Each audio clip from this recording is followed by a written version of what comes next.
Sveiki, esu Albertas Maskaliūnas, Dekal produkto vadovas Baltijos šalims. Kartu esame su Tomu vėl savo Kauno rajone viename iš žieminių rapsų demo laukų. Šiandien yra rugpjūčio pradžia, kaip matot, rapsas nekultas. Praeitą kartą buvom susitikę gegužės antroje pusėje, kuomet buvo pilnas žydėjimas. Tada apžvelgėm buvusias sąlygas. Tomui, dabar irgi trumpai, kas buvo iki šiandienos ir ką pastebėjom.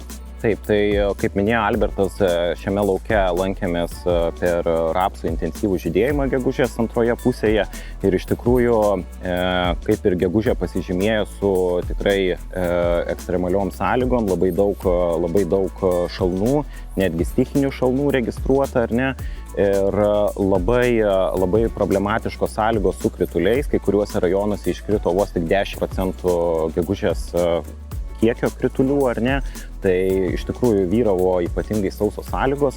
Pereinant į birželio pradžioje vėlgi tęsiasi tos pačios stichinės šalnos, ar ne, ir jų vėlgi buvo ne viena.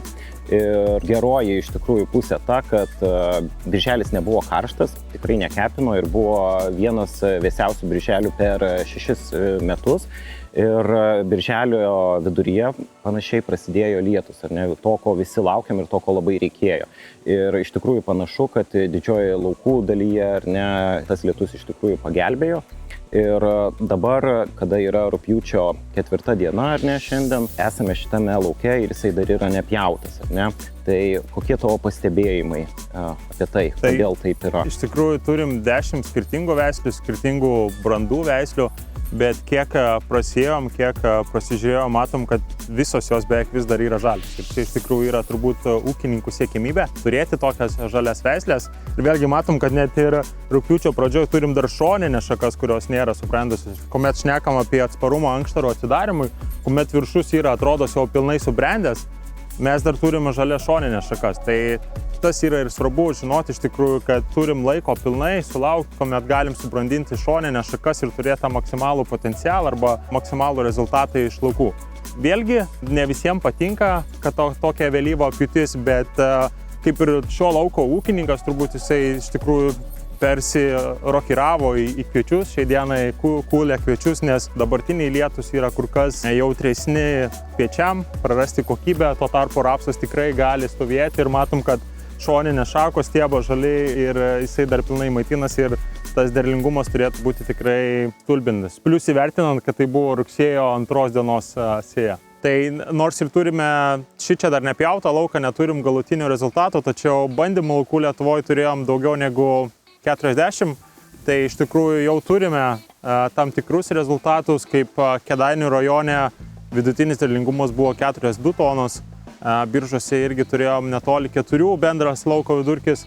Kas pastojo Tomai rajonuose girdėti?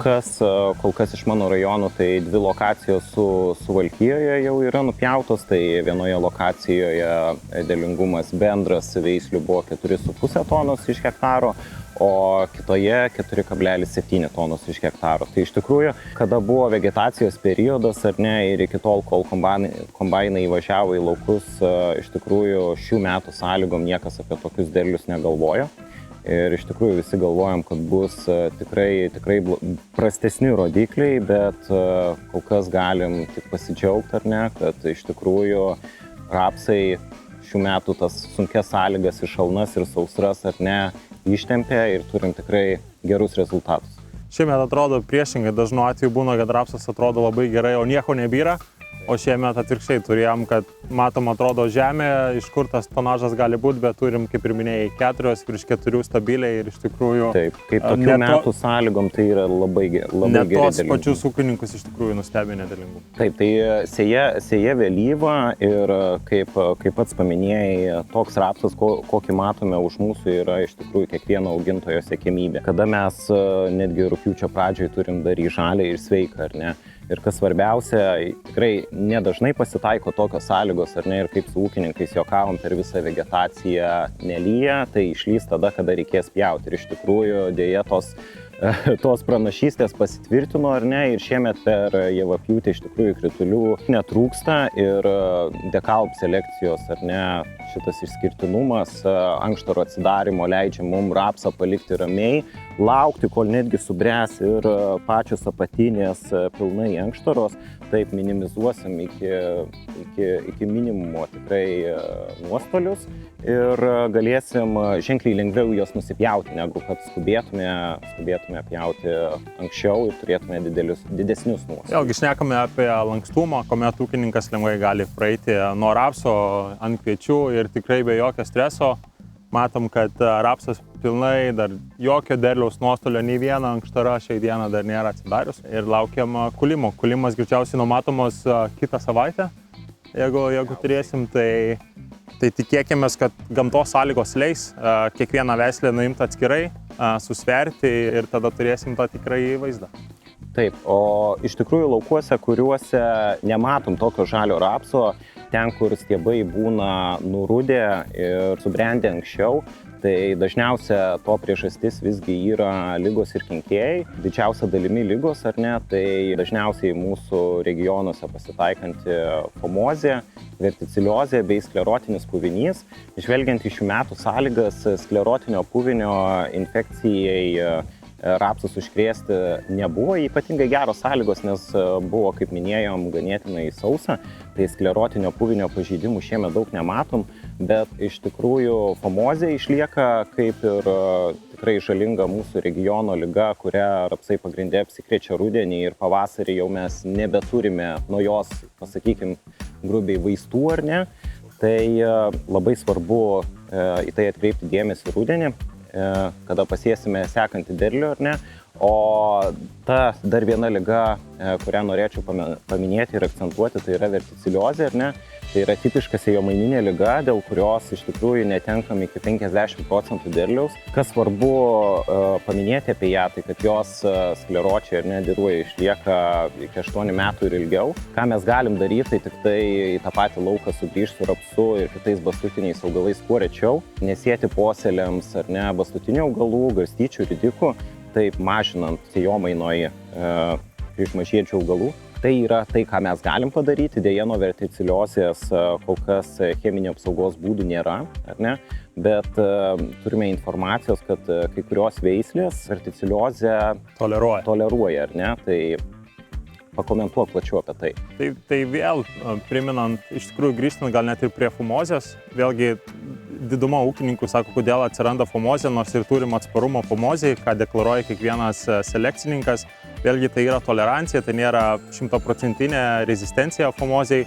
Mes turim dalinę atsparumą fomozės tam tikram potipiui, o fomozės sukėlėjų yra dauguma, todėl prevenciškas purškimas iš rudens fungicidiniais produktais, tilmuru arba folikūru iš tikrųjų yra būtinas, taip apsaugant fomozę ir kontroliuojant ją iš rudens, nes pavasarį mes sukontroliuoti fomozės vėlgi jau nebeturime galimybės.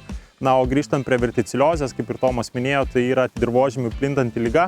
Nėra jokių apsauginių būdų apart tvarkingos sėjomainos, tačiau selekcininkai dirba ties veislių kūrimu, ieško tam tikrų genų, kurie duoda tą atsparumą, tačiau šiai dienai dar nei vieno geno tokio pilnai nėra atrasto, tai yra daugiau kombinacija viso veislės portfelio. Ir Anglijoje darom tyrimus, nepriklausomos stotis, 2 metus, 3 metus tyria veislės tolerantiškumą ir sudaro verticiliozės sąrašą arba veislės, kurios dalinai atsparios verticiliozei. Tai nuo šių metų į tą veislių sąrašą yra įtrauktos mūsų 4 iš tikrųjų veislės, 3 didieji hibridai, tai yra Excitedas, Expectationas ir Exposas. Na ir vieną turim švaraus lauko technologijos hibridą, tai yra DK Imprint. Tai tos veislės turi dalinę toleranciją, lyginant su kontrolėm, kurios jautrios veislės buvo verticiliozei. Mūsų veislės davė kur kas didesnį derlingumą ir per 2 metų vidurkį davė iki 1 tonos didesnį derlingumą esant verticiliozės užkratui. Tai iš tikrųjų, renkantis, ką ir svarbu čia paminėti ir matom grinai lauke, kad dekalb selekcija nėra ankstyva, ką mes visada minėjom, yra daugiau į vėlyvesnę pusę, nors ir mes deklaruojam, kad turim ankstyvesnių veislių, bet lyginant su kitų selekcininkų veislėm, mūsų selekcija yra šiek tiek vėlyvesnė, todėl mes skatinam nebijoti palaikyti mūsų veislės laukuose.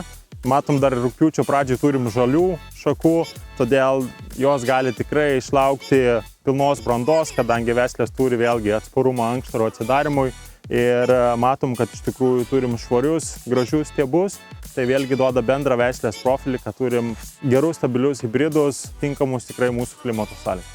O aš dar ką norėčiau paminėti, tai tie augintojai, kurie dar nebus nusipjovę rapsą ir tie, kurie susiduria su rapsuose esančiomis piktžolėmis, ar ne, tai iš tikrųjų piktžolės kartais sudaro laukuose tikrai nemažą dalį ir užteršia derlių, ar ne, ypatingai tokios piktžolės rapsuose kaip kibusis lipikas, ramunės ir rugiagėlės. Tai jeigu turite savo laukuose šių piktžolių, tai šiemet desikantų nėra rinkoje, ar ne, ir jų naudoti nebegalime, tačiau esant laukuose piktžolių, kaip minėjau, tai prieš derliaus nuėmimą galime naudoti Roundup šeimos produktus, tai Roundup Power Max, Roundup Flexas bei Rodeo Afelas, tai čia tuose laukuose, kur susidurėm su piktžolėmis prieš pjūtį. Taipogi šie produktai registruoti naudojimui ir vėliau pjaunamoms pupoms ir kitoms kultūroms. Tai, o dabar, grįžtant prie vėlgi mūsų temos, tai kaip minėjom, tikimės, kad pavyks nuimti visas veislės atskirai ir vėliau pasidalinti derliaus duomenim. Ir manau, pavyks apžvelgti ir tą pačią ražieną, palei tą vaizdą, kokį mes matysime sveikatingumą vėl kitaip sveikatingumą. Tai ačiū Tomai tau už apžvalgą ir iš tikrųjų linkim ūkininkui gerų kulimų, kad tas lietus iš tikrųjų nesugadintų to visų metų triūso ir kad derlius iš tikrųjų atsigultų į jūsų aruodus.